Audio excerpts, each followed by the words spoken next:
मित्रांनो, महाशिवरात्रीला या राशींचे भाग्य बदलणार आहे. तुमची राशी आहे की नाही यामध्ये नक्की बघा आणि राशी नसेल तर काही गोष्टी तुम्हाला करायच्या आहेत. महाशिवरात्री ही फक्त पूजा करण्याची रात्र नाही, तर ही ग्रहांच्या ऊर्जेत बदल घडवणारी रात्र असते. यावर्षी महाशिवरात्रीला चंद्र विशिष्ट नक्षत्रात असेल आणि त्यासोबतच शनी आणि गुरु शुभ स्थितीत असतील आणि शिवतत्व सर्वाधिक सक्रिय असेल, म्हणून काही राशींना विशेष लाभ होणार आहे. मेष राशी, या राशीवर सध्या मंगळ आणि गुरुची अनुकूल दृष्टी आहे. धाडस आणि निर्णय क्षमता यांची वाढेल. अडकलेली कामं मार्गी लागतील. सिंह राशी, सूर्याची ऊर्जा वाढलेली आहे. प्रतिष्ठा, पद आणि मान सन्मान यांना मिळण्याचे योग आहेत.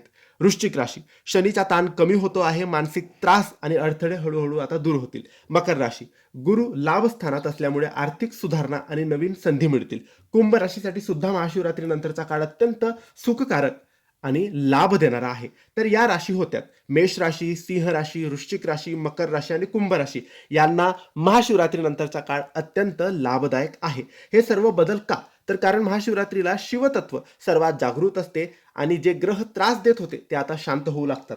पण जर तुमची रास यात नसेल तरी निराश होऊ नका. शिवपूजा ही राशीवर अवलंबून असते. फक्त त्या दिवशी तुम्ही बेलपत्र अर्पण करा. ओम नमः शिवाय या मंत्राचा 108 वेळेस जप करा. राग आणि अहंकार ठेवा, विश्वास ठेवा. महादेवाची कृपा सगळ्यांवर होईल. धन्यवाद.